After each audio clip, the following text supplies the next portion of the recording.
It's Friday morning, roughly 11:15, and the wait is over. We now have some answers. We know what's going on with the three-phase converter. Let me tell you all about it. Welcome to 3D Accuracy, where I'll talk about 3D printing, 3D product design, and 3D injection and die-cast mold design. So after taking the pictures I needed to take yesterday and getting them all the information, they reviewed everything, watched the video that I sent with the noise level and that sort of thing, and come to find out everything is okay. Now, apparently the noise level is normal for this motor. It's where it's at. The heat is not a problem. Apparently these motors, there's different ratings for induction motors, and this has an F rating, which means it's normal for it to be almost 200 degrees or somewhere in the 200 degrees range. So you cannot touch these guys. They just get very hot and it's normal. They also, the voltages that we checked, where it was almost 20 degrees higher than the source voltage from the sub panel, that apparently is normal also. Now, one thing I did learn from the information they gave me is that these motors, there is not a polarity on these motors. So I can reverse those two wires that go from the panel down to the motor, and it should not really have any effect. He said, but you can try it and see if it's less noisy, fine, you can leave it that way. But if it's not any less noisy, he said, then just put it back the way it's connected now and leave it at that the way it's supposed to be, so that if anybody ever needs to go in the box in the future, it'll make sense. What they suggested was, I had the motor a little bit close to the file cabinets. They suggested moving it over about 4 inches so it can breathe a little better. And what I'm going to do instead is this transformer, I'm going to put it in the back where the motor is and move the motor out front so it's beyond the edge of the file cabinet, and now it can completely breathe on this side. And then when I put the 3D printer back in position, I'm going to move it over another 4 or 6 inches to get it away from the motor so it has plenty of ventilation. What I'm going to do today then is get that all put back together, close up the box, move the motor out in front, put the transformer in the back, and then I'll fire it up again and let it run for a while and see if it gets hot, and I'm sure it will. But it's a much cooler day today. You can see it's overcast, and so it's much cooler than it has been, the last several weeks. So that's a good thing. So let me do that. I'm going to move this around, put it back together, and then we'll do a little bit of testing, and then hopefully we'll see if we can get this 3D printer running today. Get the air compressor connected, and I have to adjust it. I've got to find out what it needs to be set for pressure-wise. So I need to do that and make sure that the pressure is correct, and then we'll see what happens. Okay, as soon as I get this done, I'll show you what it looks like.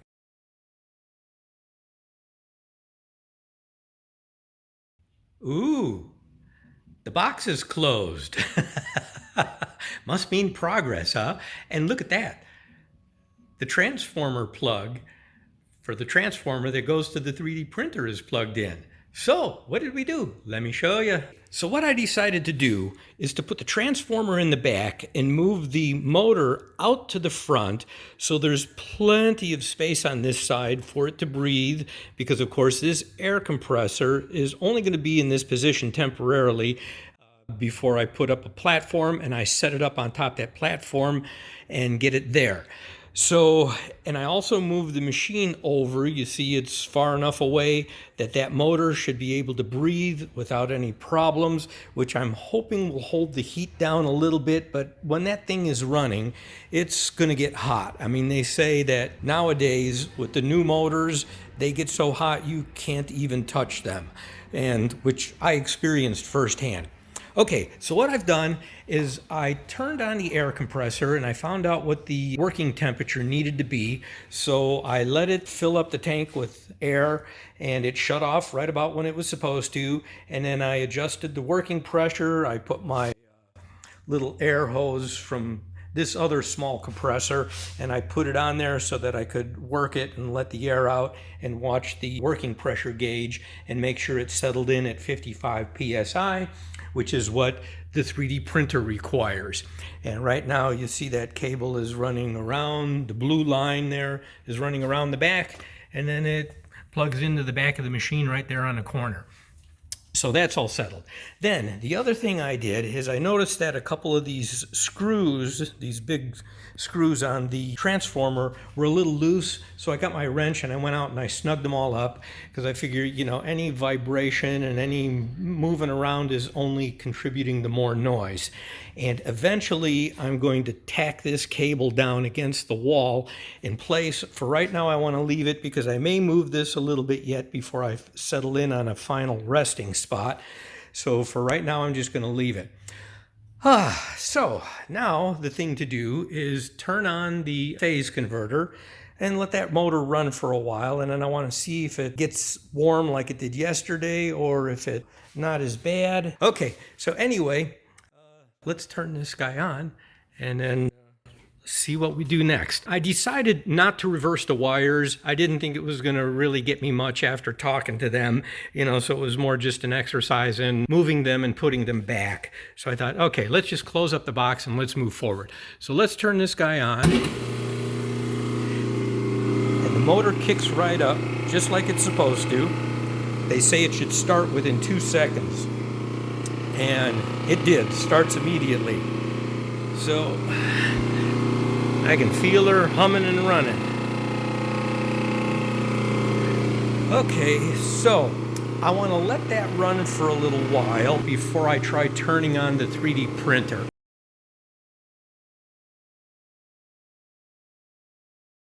The idler motor has been running with the 3-phase for about 25 minutes now, and I can still touch it. It's warm,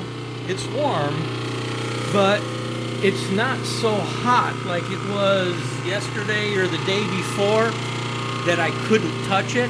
I forget which day it was. If it was yesterday or the day before. Does anybody remember? I don't. I have to go back and look at the videos to find out. But anyway, see, I can rest my hand on it and touch it, and it's okay. I can feel the warm air coming out this side. So I don't know if the other day, if it was close enough to the file cabinet. I left a good 4 to 5 inches, I think, and I don't know if that was enough to make it get so hot or not. But anyway, I'm going to let it run for another, half an hour or so, see what it's like after an hour, and then if it seems like it's okay, then I'm going to go ahead and turn the 3D printer on and see what I get.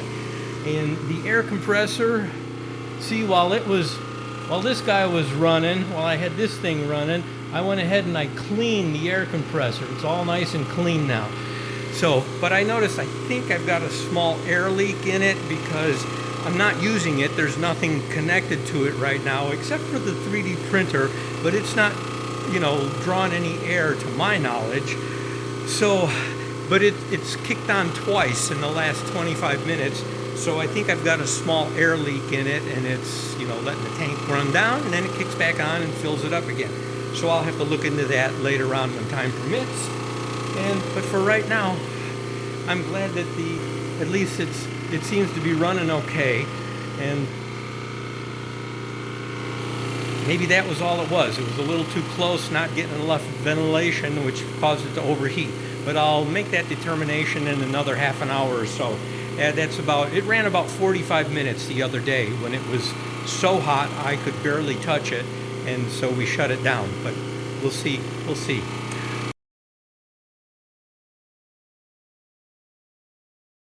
It's been running for 50 minutes now, and it's starting to get hot.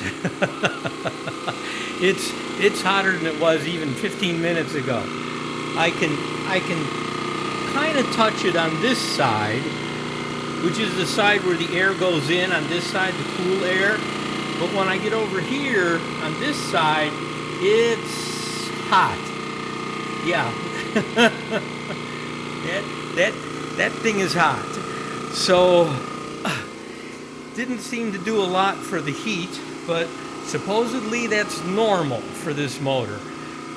So, I just wish it was cooler, and I wish it wasn't so noisy. It's much noisier than I had thought it was. And when I'm out here working in the shop, I'm working on a design project, and I'm on the computer, and I maybe got 1 or 2 3D printers running, and I'm working, it's okay. But with this thing going all day long when I'm out here working, I may have to find another solution for this. I may have to go through the wall with a cable and get this thing outside somewhere, put it in a environmentally approved container so it doesn't get wet and that kind of thing, and then get it the hell out of here because it's noisier than I thought it was going to be. So anyway, now the other thing I don't like about it being noisy like that is I like to listen to the 3D printers. When I'm working out here and they're running, I can kind of tell when something's not right just by the sounds they make, you know? So I can always, go check it out and make sure something's okay, it's working right, it did what it was supposed to do, that sort of thing. But with this, I'm not going to hear any of that. And so that's a detriment as well. Like now, I want to turn this machine on, but I'd love to be able to hear what it's doing. And that's not going to happen with this 3-phase motor running and making a lot of noise. So I may need to do something about that. So anyway, right now I don't have much of a choice. I'm going to go ahead and let's turn this on and see what happens. So first I want to just check the back side and make sure all the switches are off, which I know they are, but I want to check them anyway because that's how I like to do things. Okay, this one's off. The circuit breaker is off. You can see it says off there in the little green. And this one is an electronic switch, and I don't believe that one turns on or off until it gets some power. So, all right. So everything is turned off. And the way I give power to the machine now with the 3D printer is with this circuit breaker. There's a circuit breaker under here. So let's go ahead and turn it on and see what we get.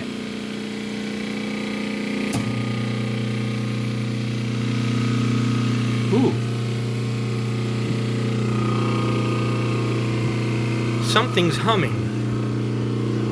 Is it the transformer?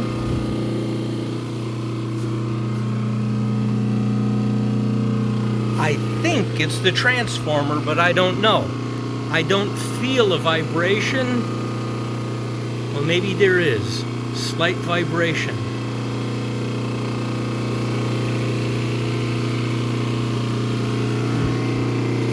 Okay. So let me put my ear on it here and see if I can hear it.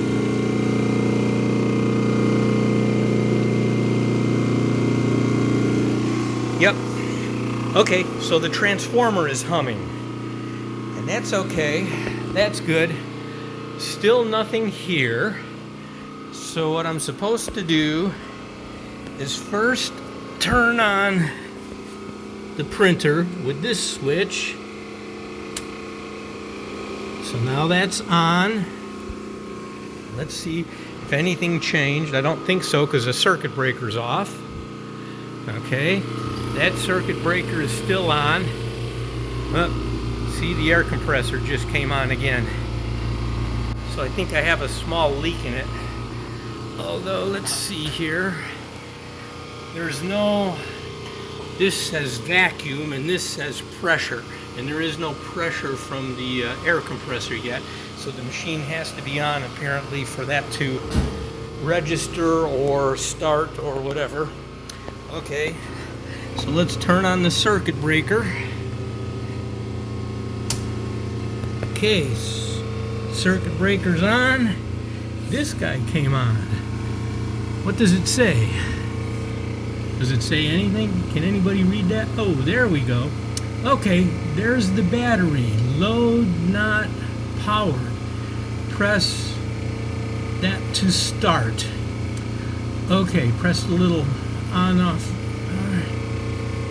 Alright, now the battery has to be at 30-something%, he said, before we should turn it on. It's at 77%, so it should be okay. So let's turn this on.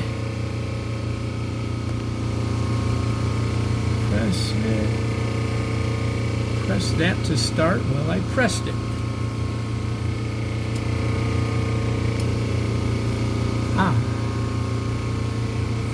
Whoop. What happens?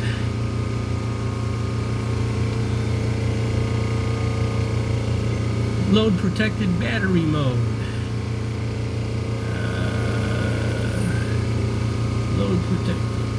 That's just group 1 on, group 2 on. Okay, I'm not sure what that means. We gotta find out. Okay, well, let me go up here and see if the green light is flashing, which would tell me when the green light flashes, then it's okay to turn the machine on. Booting, 54%, 75, 80, 90, booting, 100%, checking AC board, checking, okay. Press green button to continue or press escape to cancel.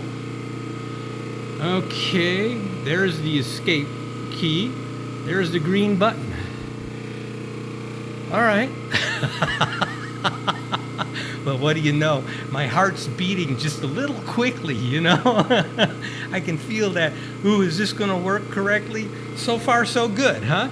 The green button, let's turn it on. Checking headboard, 1 cassette board, 2 cassette board. I'm recording this not just for the YouTube video. Finish PSD, but so I have a documentation of this boot up procedure, so if something goes wrong, I know what to look for. I can go take a peek at this and then see. Please wait. Alright. Now it's not gonna find the network. Ah, the lights came on inside. I don't know, can you see that? Too much bright from the outside, but look, the lights are on. Bingo! Go to home, XYZ. Whoops, I heard an air compressor noise. Alright, let's see. Ah, pressure should be at 55 and it's just below 60. So that's good. Okay, the vacuum. Now I don't see a vacuum. I forget what it's supposed to read. I'd have to go look at the instructions. But maybe the vacuum doesn't start until you start a print.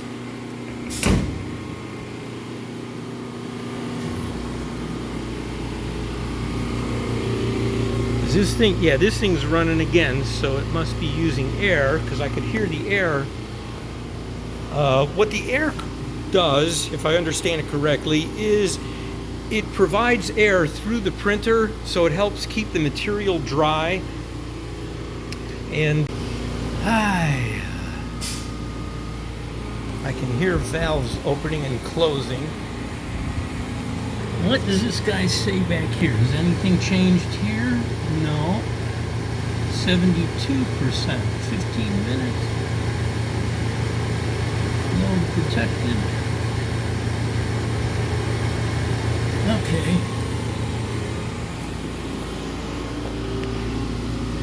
Ah, wonderful. Home, XYZ. Well, that's wonderful. That's wonderful. I hope you really enjoyed this video. If you're ever in need of 3D product design, 3D injection mold design, 3D die-cast mold design, or 3D printed prototypes or production parts, please feel free to contact me. You can find contact information in the video description. I look forward to hearing from you and to being of service to you. Thank you for watching. As always, I appreciate it. See you on 3D Accuracy's next video.